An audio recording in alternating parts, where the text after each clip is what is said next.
Танай наваар чинь эцэггүй нохоо хэр байдаг вэ? Орой жишээр явахад сургууль номдоо явахад оройд сарахад энэ хэр хэцүү байдаг вэ? Өглөөрт бол нилээ их байдаг. Тэгээд эзэнтэй нохоонор мөрчлөө тэгээ хашаа үүдэндээ тэр нохоогоо гинжлэхгүй. Нөгөө хэд нь тэгээд дайрах тохиолдол байгаа. Олуулаа тий ганцаараа энэ тийм.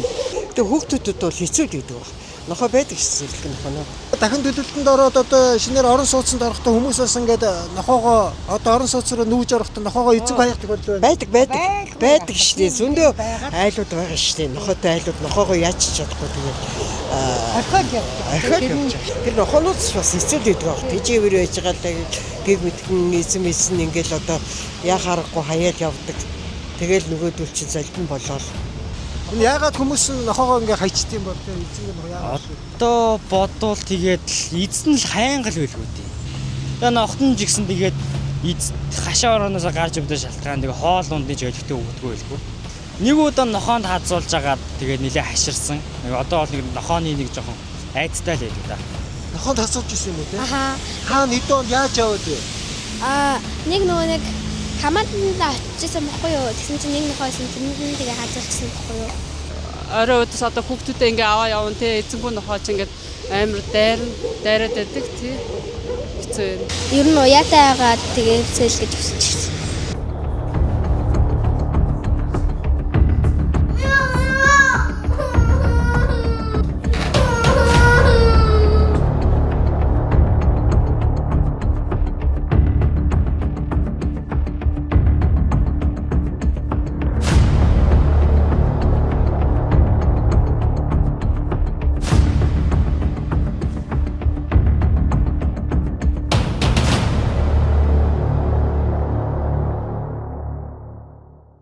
Монголын үндэсний олон нийтийн телевизийн нийгмийн нэвтрүүлгийн албанаас бэлтгэн хүргэдэг асуудлын мөрөөр нэвтрүүлгийнхаа энэ удаагийн дугаараар бид одоо гудамж талбайд одоо эзэнгүй орхигдсон бид бүхний одоо нэрлэж санжснаар одоо золбин ноход гэж ярьдаг. Тэгэхээр энэ нохтын одоо эргэн тойрдох асуудлаар үзэгч та бүхэндээ нэвтрүүлгээ бэлтгэн хүргэхээр сурвалжлагаа одоо бэлтгэх гэж байна. Одоо өнөөдрийнхөө дугаараар нийслэлийн холбогдох албаны хүмүүстэй уулзна. Мөн одоо нийслэл Улаанбаатар хотод одоо эзэнгүй нохоо муурыг одоо төр асрамжлан халамжлах одоо юм төв байгуулагдсан байна. Одоо тэнд очиж бас сурвалжлагаа бэлтгэж хүргэх болно. Мөн одоо цагдаагийн ерөнхий газарт одоо энэ нохооны асуудлын талаар одоо өдөрт хичнээн дуудлага мэдээлэл ирдэг. Мөн одоо энэ нохоонд хасуулсан үний одоо хэрхэн шийдэгдэх талаар бас одоо сурвалжлагыг хүргэх болно. Мөн одоо гэмтэл согог судлалын үндэсний төв дээр очиж сурвалжлагаа үргэлжлүүлэе гэж бодож байгаа. Учир нь одоо өдөрт одоо нохоонд хазуулж одоо ирж одоо яаралтай тусламж авдаг 5-аас 10 одоо хүн байдаг өдөр дунджаар гэж байгаа. Ийм тоо баримтууд байд юм байна. Тэгэхээр бид бүхэн одоо эдгээр одоо байгууллагуудаар орж өнөөдрийн энэ гудамжны эзэнгүй хаягдсан нохооны талаар сурвалжлагаа бэлтгэн хүргэх болно.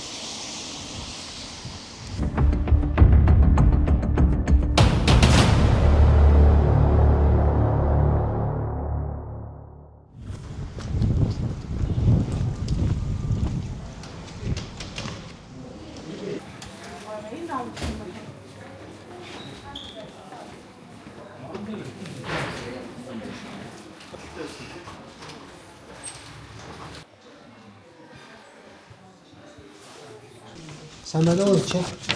Би талдаа нэг орцоор холбогдсон үндэсний телевизээс сэтгүүлж байна. Сайн байна. Бид бүхэн бас асуудлын мөрөөр нэвтрүүлгийнхаа сурвалжлагыг бэлтгээд явж байгаа. Ер нь бол одоо нохоонд хазуулсан гэх тийм ээ тусламж авж байгаа иргэдийн тоо ер нь дунджаар яаж гарч ийн энэ талаар ямар зөвлөмж мэдээллийг та өгөх үү? Нагааш шатны тусламж ямар байх ёстой вэ гэд та бас бидэнд энэ эмнэлгийн зүгээс мэдээлэл өгөөч. За манай эмнэлгийн хувьд бол ерөнхийдөө 24 цагаар үйл ажиллагаа явуулж хүмүүст анхны тусламжийг ерөнхийдөө үзүүлдэг. За түүнээс болохоор эхний 26 оны эхний 4 сарын байдлаар нохоод хазуулсан 977 тохиолдол, мууранд хазуулсан 1124 тохиолдол бүртгэгдсэн байгаа. За хүмүүсийн хамгийн их алддаг юм нь болохоор нохоо мууранд хазуулчаад нохоо муурны цус түрхэх эсвэл нөгөө хазуулсан амтныхаа сахлыг шатааж тавьдаг гэсэн нэг тийм буруу юм юу яснаас болоод шархаа явуулам даамжруулах буцаагаад түүнээсээ болоод халдварын эрсдэл үүсгүүд үүсээд байгаа гэсэн үг байна.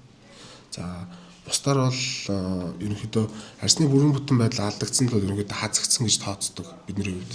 За тэгээд ерөнхийдөө вакцины хийдэг гэсэн үг. Робовирусын вакцин буюу хүмүүсийн ярьж заншсанаар галзуу эсрэг вакциныг хийдэг гэсэн үг. За тэр вакциныг нийт 5 тун хийх шаардлагатай байдаг. Манай дээр болохоор эхний тун буюу яралт анхны тусламжийг ер нь үзүүлээд эхний тун хийдэг. Үлдсэн 4 тун болохоор хариа дүүрэг болон аймгийн нэгдсэн эмнэлгүүд рүү ерөнхийдөө шилжүүлдэг, харьяанд нь шилжүүлдэг гэсэн үг. Яг улирал нохон мөрөнд хазуулгын улирлын тохиолдлууд нь болохоор нөгөө нохон мөрд өнгөж төрсний дараа хөвчлээ хазуулдаг. Нөгөө яагаад гэвэл нөгөө үр удмаа хамгаалж байгаа амьтад мэдээж арын шин өөрчлөгдөж таардаг. За түүнээс гадна нөгөө хичээл амарсан дараа хүүхдүүд их хвчлэн сургуультай биш хичээл рүү гэртээ байдаг. Гэртээ удаан байхаар нөгөө ойр хавийн гудамжны болон золбон нохоо эсвэл эзэнтэй нохоонууд хазуулах тохиолдол байдаг гэсэн. Ер нь нэмэгддэг улирлын чанартай нэмэгддэг. Анхан шүтний тусламж гэвэл ерөнхийдөө нохоод хазуулахаар их хвчлээ цус их гоод алддаг тохиолдол байдаг. Тэгэхээр ерөнхийдөө ариун юм уу эсвэл аль болох цэвэрхэн зүйлээр цусыг тогтоож боохол шаардлагатай. Тэгэл эмнэлэг рүү шууд авчирна үхэхээс ийшээ тийшээ өөр нөгөө нэг юу нохооны цус мос ч юм уу те эсвэл юм уу түрхэх тийм шаардлага бол байхгүй. Бас нөгөө зарим хүмүүс бас нэг жоох ингэдэг гэдэг. Шарх үсцэн юм чинь им цацчих гээд гартаа таарсан имээ бас аваа цацчихдаг тохиолдол байдаг. Тэр нь болохоор шархан дээр очтно алдаад тэрийг салгах гэж бас жоохон асуудал үүсэх тохиолдол байдаг. Тэгэхээр ерөөс тийм юм болж болохгүй. Цэвэрхэн материалаар буюу одоо даавгаар ч юм уу, подволкор ч юм уу юу чи цэвэрхэн материалаар тухайн хэсэгт нь дараад тийм даралт учруулж тусыг тогтооход эмнэлгийн байгууллага хандах шаардлагатай. Ягаад тэгэхээр за нохоо хазгаар ихчл ингээд хазгаар хоёр соёо хоорондоо нийлдэг. Тэгэхээр нохооны шарх нэгдүгээр өөрөө маш гүнзгий байдаг. Хоёрдугаарт нохоо хазчаад буцаагаад татаад авчдаг. Тэгэхээр зөөлгөдийн тутамшил үүсдэг. Түүнээс гадна том биетэй нохоо өдр том биетэй нохоонууд хазгаар ясны хугарал хүртэл үүсэх эрсдэл байдаг.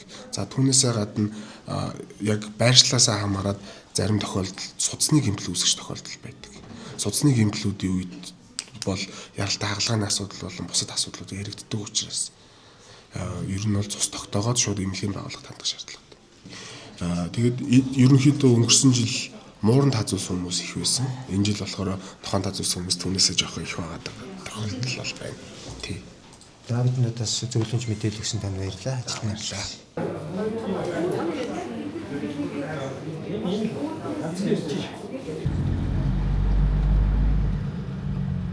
Бид дөнгөж сая гэмтэл сонгох судлалын үндэсний төвийн яаралтай тусламжийн эмчтэй уулзаж та бүхэндээ бас мэдээллийг хүргэлээ. Нохоонд хазуулсан гэхдээ дуудлага бол одоо буурахгүй байгаа гэдгийг бол эмч хэлж байна. Тэгээд зөвлөмж мэдээллийг та бүхэндээ бас сая хүрсэн. Одоо та бүхэндээ бид цагдаагийн ерөнхий газрын хэвлэл мэдээллийн төв дээр очиж одоо нохоод хазуулсан тохиолдолд одоо гэмтлийн зэрэгээс шалтгаалan тухайн нохоон эзэнд эрүүгийн хуулийн дагуу бол хариуцлага тооцох юм заалт орсон байдаг. Тэгээд энэ ямар хуулиар хэрхэн яаж зохицуулагддаг хуулийн хэрэгжилт энэ төрлийн гэмт хэргийн гаралт өсөлт бууралт одоо хэр байгаа хэргийг хэрхэн шийдвэрлэж байгаа талаарх мэдээллийг одоо цагдаагийн ерөнхий газраас тодруулан үзэх та бүхэндээ хүргье.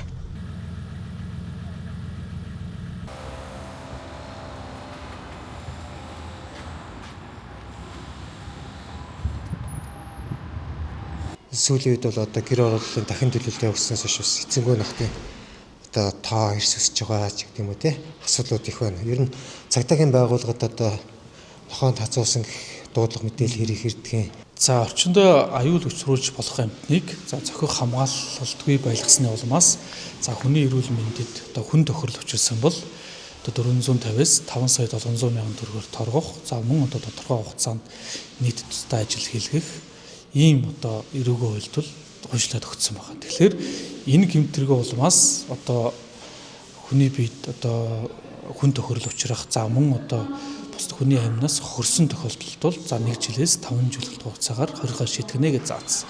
Одоо гэрийн тэжээвэрч бай за тэнүүл байлаар амьдрагч бай бас яг энэ нохоонд одоо хазуусны улмаас биедээ хохирох за бүр чайшлбал амнасаа алдах ийм тохиолдолд бол цагдаагийн байгууллагт бас бүрдэгдээд шалгаж байгаа асуудлууд бол байна. Тэгэхээр яг шинжилсэн хууль буюу 2017 оноос хойш эргүүл одоо шинжилж хариултад ирсэн энэ цаг хугацаанд бол одоо дээрх төрлийн одоо үйлдэлийг бол гэмтрэг гэж хуульчилж өгсөн нь бас цаг үе олсон гэж бол хардаг. За нөгөөтэйгүр яг орчиндөө аюул учруулж болох амьтныг одоо хараа хяналтгүй байлгаснаас бусдыг одоо алдсаж хохирол өчүүлсэн тохиолдолд одоо нөгөө хараа хяналтаа байлгах эзэнтэн те тухайн объектэд хариуцлага оногдуулдаг ийм л зохицуулт явж байгаа. Тэгэхээр яг 2026 оны байдлаар бол яг энэ одоо аюул учруулж болох амьтныг одоо хараа хяналтгүй байлгаснаас одоо бусдын бие тохирол учруулсан нийт 9 гэмтрэг бол бас бүрдэгдсэн байна.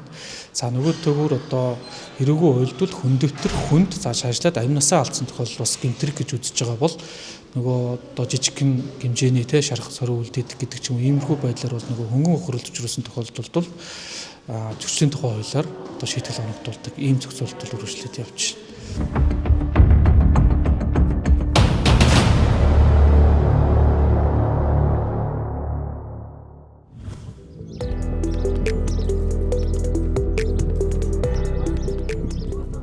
Асуудлын мөрөөр нэвтрүүлгийн сурчлах баг одоо хан ол дүүргийн 13 дугаар хороонд байрлах эзэнгүй нохой муурыг төр байрлуулан асрамжлах байран дээр ирээд байна. Тэгэхээр одоо нийслэл хотод маань дахин төлөвлөлтөд өгч байгаа. Тэгэхээр 2026 онд бол одоо 8000 одоо айлыг одоо дахин төлөвлөлтөнд оруулна гэсэн тоо мэдээ байгаа. Тэгэхээр энэ тоо мэдээнийг дагаад бас одоо эзэнгүй нохой муур ус олшрох юм төлөвлөлтөд байгаа. Тэгэхээр бид бүхэн одоо 2024 оноос эхлэн байгуулагдсан эзэнгүй нохой муурыг төр байрлуулан асрамжлах байраас одоо хэрхэн үйл ажиллагаа явуулдаг талаарх сурвалжлагыг үзэгч та бүхэндээ хүргье.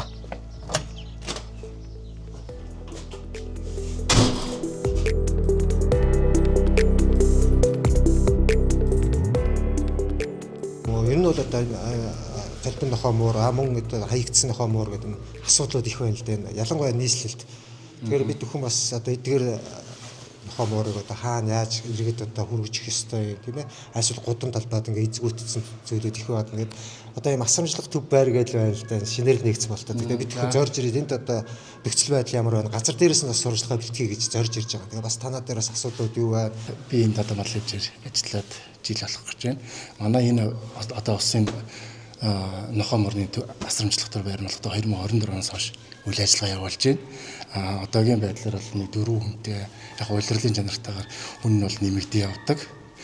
Улаанбаатар хотын одоогийн байдлаар бол Хаанвал дүүрэг, Баянзүрх дүүрэг, Сүхбаатар дүүргээс нохоонод ирж байгаа. Ирсэн нохоогоо бид нэг одоо хүлээж аваад одоо энэ иргэд дэшээ яваад танилцуулж яваад хоёулаа явж тунд танилцуулж энэ болчих манай зуны байр нь одоо юм байна. Тэгээд энд болох дээр яг яадаг байхад нөө хүлээг ирсэн нохоогоо одоо хүүсээр нь ялгаад тэгээд эхлээд үзлэг хийгээд дараа нь хүүсээр нь ялгаад тэгээд биеийнх нь нөгөө том жижигээр нь үйлдвэр юугаас нь хамаарат энэ өрөөндөө хийдэг байгаа. Энэ бол өвлийн байр гэсэн үг. Өвөлд бол галлагаатай 24 цагийн галлагаатай байнгын хүн байж идэг. Тэгээ одоо энэ амтан маллагч нар ч гэсэн өөрсдөө байнга байдаг, байрлаж ажилладаг гэсэн үг. Ер нь бол одоо ингээд цахим сүлжээнээс ингээд харж байгаа зарим хил мэдээллийн хэрэгцээдэр энэ одоо нэг хүмүүс бас иргэнийхээ эрх үүргийг биелүүлээ тийм ээ залуучууд ч гэдэг юм уу нэгдээд одоо нохой мууранд одоо хайртай тийм ээ сэтгэлд ан амтнд тийм залуучууд бас хуваараа эднэр бас энэ төрлийн одоо юу гэдэг тийм сайн үйлсийн ч гэдэг юм уу тийм ан амтнд нэг одоо хайрлах тийм сэтгэлийн үднэс гэсэн бас үйл ажиллагаа явуулаад харагдаад байна. Гэхдээ би бол одоо яг энэ танаа байрыг бол одоо иргэд бас ингэ сэтгэлээ сайн мэдгүй. Би ч гэсэн бас ингэ судлаад ороод ирлээ л дээ. За тий нэг тал дээр бол тийм байгаа. Энэ болох дээр яг одоо энэ төр засаг бол айгу энэ тал дээр нэг хэсэг бол айгу хомс байсан. Одоо л айгу анхаарад ингээд явж байгаа. Цааш ч гэсэн анхаарах байх гэж би найдаж байна. Малын мэргэжлийн хүний үднэс. Энд одоо ингээд яг хүмүүс янз бүрийн ойлголттой байдаг. Энд ирсэн одоо манад ирж байгаа нохоонууд бол одоо нохоо муурнууд гэвэл дандаа энэ хотын дүүргүүдээс одоо тий эзэнгүү зарим нь одоо ингээд аваач хайцсан байрцсан өвчтэй зовлонтой дандаа тийм нохоо ирдэг гэсэн үг. Яг хөө тэм дундаас янз бүрийн бас зүв зүгээр одоо өөрөө ингээд цаашдаа ингээд дижих боломжгүй болцсон гэх тийм нохоо авчирч өгдөг болоос. Энэ бол нэг нохоо жилд 2 удаа төрнө. 2 төрж ийн гэдэг чинь энд ирээд манайх олон малын тгийн талаас юу хийдэг вэ гэхээр нохоо хүлээж аваад эхний ээлжинд хүлээж аваад өсөлтөө хийн, дараагийн ээлжинд одоо тий спэ хийн. заслах хийн. Тэгээд одоо шаардлагатай өгвөл одоо дахиад нөгөө нохоо буудаж устгахыг бол хуульд өөрчлөлт орж байгаа юм лээ амтны тухай. 2029 оноос гэж байгаа. Тий 29 оноос гэжсэн баха. Тий тэрнээс өөрчлөлт орж байгаа холбогдуулаад одоо нөгөө нохоо мурыг буудаж устгахыг одоо хориглоно. Тийм болохоор эхний ээлжинд яах вэ гэхээр спек хийгээд заслах хийгээд уцаагаад одоо энэ одоо үржих боломжгүй болгоод ингээд эзэнчүүдтэй болох одоо харуул хамгаалт одоо тэгээд намрын ажилт бол ерөнхийдөө бол юу яадаг байгаа. Одоо газар тариалангийн ажил ихтэй муур их авдаг. Өвөл болоод ингээд намар болоод барилгаас огцох доктор барилгад бас их өгдөг байгаа. Бид нэр энийг аваад бас нөгөө ингээд байнга тэжигээ байгаалтайхаас илүү ер нь ингээд олон нийтэд бас ингээд хүмүүст одоо ингээд өрчлүүлэх юм хэрэгтэй хүндээ ингээд харуул хамгаалтанд ч юм уу хөдөө гадаа ингээд их өгдөг байгаа. Ирээ сар дундчаар нэг 10 хэдэн нохол байнгын явж байгаа муур. Одоо юу гэдэг хүн урсан, хүүхэд урсан одоо янз бүрийн асуудалтай тий шалтгаантай нохоонуудыг ер нь яад юм бэ? Устгалд оруулж тийм танаа дээр бас ингээд байлгадаг тийм нохоонууд яг манад тэр нохоонууд яг нэг хүн амтан байрсан хүн рүү дайрсан нохоонуудыг бол яг тухайн үед нь шуудуудаад устгалчд юм бэл. Манад бол ирдэггүй тэр нохоонууд. Хүмүүс иргэд өөрсдөө авчираад байна. Айлсвал ингээ гудамжин залбий явж байхад нь одоо юу гэдэг те хариуцсан мэргэжлийн байгууллагын хүмүүс нь танаад ингээ авчираад ирдэг юм уу? Энэ нь болохоор одоогийн сая нөгөө нэг Улаанбаатарын зэрэгчийн юунаас одоо тийм тушаал гарсан юм лээ. 37 дугаар тушаал гэжсэн. Тэр тушаалын дагуу нөгөө залбин нохоо муурыг тоог цовлох зорилгоор одоо дүүргүүд хотогчлтын авчирч өгдөг баг. Хөөрөч гэсэн хүмүүс ч гэсэн өөрсдөө бас ингэ авчирч өгч байгаа зүйлс. Одоо яг өнөөдөр танаа одоо энэ асрамжлахын төв байран дээр одоо хичнээн одоо нохоо муур өнөөдөр яг ингэ танаа мэдээ. За яг өнөөдрийн байдлаар бол манай дээр 150 нохоо 30 гэдэг муур одоо нийлээ 180 амтан тэжээгдэж байна. Нохоон дээр бол нэг хоолн дээр бол нэг тийм нэмэт юм асуудал гараад байдаг. Ягаад гэвэл яг л нэг л одоо email тестийн дайвар бүтээгдэхүүн аваад хийгдэж байгаа тийм юмнуудыг аваад ингээд юу ялгаад өгчих тул асуудал ахгүй. Мууран дээр болохоор нөгөө зарим муурнууд энэ чинь золбин муур ирнэ. Зарим болохоор нөгөө гэрийн тэжээвэр муур ирнэ. Хоолоо идэхгүй гэсэн асуудал бол гардаг. Бид нар бол яг ингээд уяад одоо энд ингээд уяад зохицуулаад өөрөө өөрсдийнхээ боломжоор аль болох ингээд хооронд нь бас янз бүрээр зодтолдуулчихгүй шиг бас бэртээлэгчгүй шиг иймэрхүү байдлаар ингээд энэ өдөрт нэг одоо 2 удаа хооллоо тэгэл хүмүүстэй гэж хэлэхэд одоо энэ дэлхий дээр зөвхөн бид нар амьдрах байгаа ш. Энэ зөндөө олон амьтан амьдарч амьтандээ бас нэг хайртай байхгүй болвол тий бас болохгүй гадах юм тал та мэрэгжлийн хүний гэж хэлэхэд бас ингэдийга тэгэл аль болох тэгэл бас нэг хүн амьтны өрчлөөд авсан ч гэсэн бас хүний харж ааж өгөн эргээд бас нөгөө нохон дөрөө очно яаж яан хийж асуун ер нь тиймэрхүү л ажилтдаг баг. Нохоо хооллох ч гэдэг юм янз бүрийн буйны юм ажлууд хийх юм. Тэгээ энэ тэнд одоо эзэнгүй болсон нохоонуудыг өөрсдөө тий мэдэхгүй ч гэсэн очиж ингээд иргэнийхээ үргийг биелүүлээд ингээд авчиж өгч гэдэг юм. Иймэрхүү тохиолдлууд их байна уу? Гарч ийн үү тий? Иймэрхүү тохиолдлууд бол гарч байгаа. Ирээд буйны хоол өгнө. Бас нөгөө энд тэнд хаягдсан нохоог авч ирээд өгнө. Авч ирээд өгөөд янзлуулаа зарим хүмүүс буцаагаад нөгөө нохоогоо аваа явна. Бас тиймэрхүү тохиолдол байна. Ер нь тэгээд сургалтаач одоо энэ тэр нэг шар нохоо би гэдэг тэр одоо уул нь бол нөгөө онцгойгийн одоо сургалтанд ашиглаж байсан нохоо юм байлээ.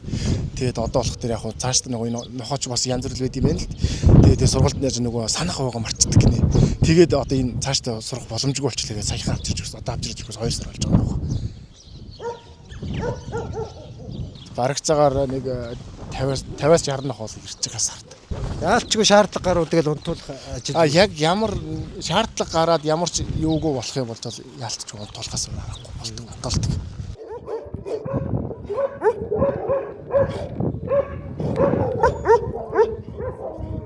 Тэгэхээр би иргэд та бүхэндээ юу гэж хэлэх гэж байна гэхээр одоо гэр ороолын дахин төлөвлөлт эд явагдаж байгаа энэ цаг үед иргэд та бүхэн одоо эзэнгүй нохоо муура одоо энэ хан уул дүүргийн 13 дугаар хороонд байрлах одоо шуум паприкт гэж хэлж болно. Хуучнаар бол одоо хар өнөөгний аж ахуй байрлаж байсан энэ газар одоо авчирч өгөхийг би иргэд та бүхнээ уриалж байна.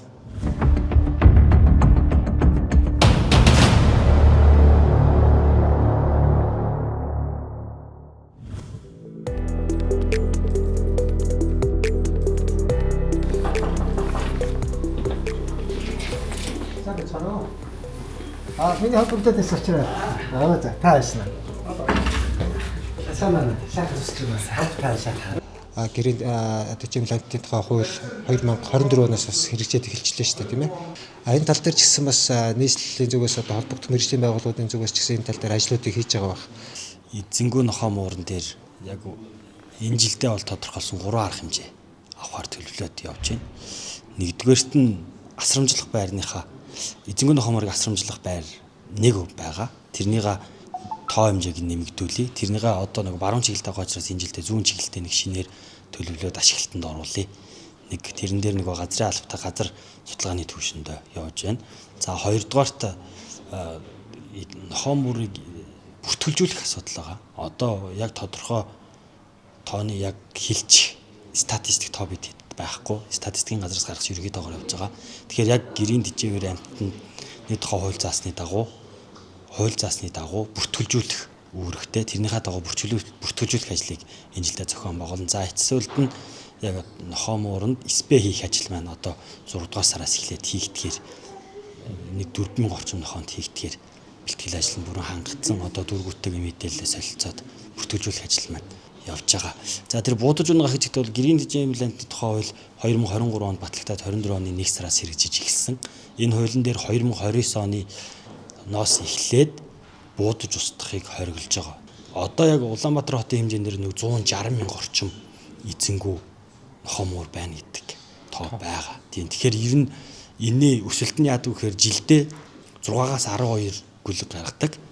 2-оос 3 удаа үржилт ордог учраас энэ тоо маш хурдцтай өсдөг. Тийм учраас бид жилдээ ер нь нийслэлээс ярьж байгаа нэг 100,000 орчмыг бол тогтмол устгах зайлшгүй шаардлагатай. Тэрнийхээ дагуу одоо бол хуучин системээрээ дүүргүүд рүү ирхэн шилжээ. Дүүрэг нь тодорхой устгалын анчинтай, машинтай тэр нэг холбогдох зөвшөөрлүүд авсан байгууллагад гэрээ байгуулад устгалын ажил маань үргэлжлээд явж байгаа. За нин ялангуяа бидэд бол одоо золбон нохоо мууран дээр гэдэм үү гараад байгаа нэг тодорхой асуудал нь бол маш их зэрлэгшиж байна. Энэ нөгөө төвөөсөө шахагдах тусмаа уул руу гардаг асуудал бол ялангуяа богдууд руу маш их одоо зэрлэгшсэн нохоонууд байна. Энэ хүртэл хүн рүү дайрсан тохиолдол гарсан, амьтан барьсан тохиолдол гарсан. Энэ дээрээ бид бүхэн энэ удаадаа бол бид бүү ашиглаад тэрэн дээр устгахаас өөр аргагүй. Харин цаашдаа 29 он гэхэд бол бид нар бэлтгэлээ бүрэн хангацсан. СП гэдэг юм уу яг хууль заасны дагуу СП-г нэгдүгээр судална, хоёрдугаарт нь өөр дараа чи ямар арга байгаа юм бэ гэдэг дээр манай дээр судалгаанууд хийгдээд нийслэлийн малын эмнэлгийн газартаа хамтарч ажиллаад явж байгаа. Тэгээ гэр оролт одоо айлгын хашаанд одоо нохоотой байсан бол мэдээж ямар орон сууц руугаа орохдоо аваад оролттой биш. Бас л нөгөө иргэдийн хариуцлага асуудал яхаа мэдгүй одоо юу гэдэг нь тэгэл төөрүүлдэг ч юм уу хаяад авд. Ингээл энэ тоо бол цаашаа бол өсөх хандлагатай. Одоо тижээж байгаа иргэд өөрснөө тухайн хороод үүрэгтэй бүртгүүлээд СП хийлгээд чип зөрөхсөд. Энэ ажил манайх тооцорчод байгаа. Тэгэхээр би нөгөө ярианыхын дээр хэлсэн бид нар эхнээсээ бүртгүүлжүүлэх ажиллаа хийя. Та бүхэн одоо уриалгач гэсэн нэлээ явсан. Та бүхэн газраа чөлөөлж байгаа бол нохоогоо яхаа мэдэхгүй байгаа бол асрамжлах байранд аваач өгөөч гэдэг уриалгыг бид бүхэн яг нөгөө дахин төлөвлөлтүүд явж байгаа. Одоо газар чөлөөлөгч байгаа эсгүүдэрээ газрын албатайгаа хамтраад тэр тухайлсан судалгаанууд гаргаа явж байгаа. Тэгэхээр энэ дээр голлох тоо яаж гарах вэ гэхээр бид бүхэн газрын албатайгаа хамтраад тухайн одоо иргэн нь нохоотой эсхийг нь нэгдүгээрт нь газрын алба, хоёрдугаарт нь хорооноосоо тодорхойлоо. Тэгэхээр та устгаж гэдэм өөр тийшээ авч явах боломжгүй бол асрамжлах байрлалд хүргэж өгөөч гэдэг асуудлыг уриалж байгаа. Тэгэд энэнийхээ дагуу бид бүхэн асрамжлах байрныхаа хүчин чадлыг нэмэгдүүлэхээр энд бас тооцоо судалгаанууд тухайн газраас ирүүлсэн. Энэ дээр яаж шийдвэрлэх вэ гэдэгт бид бүхэн судалгаа хийгээд явж байгаа.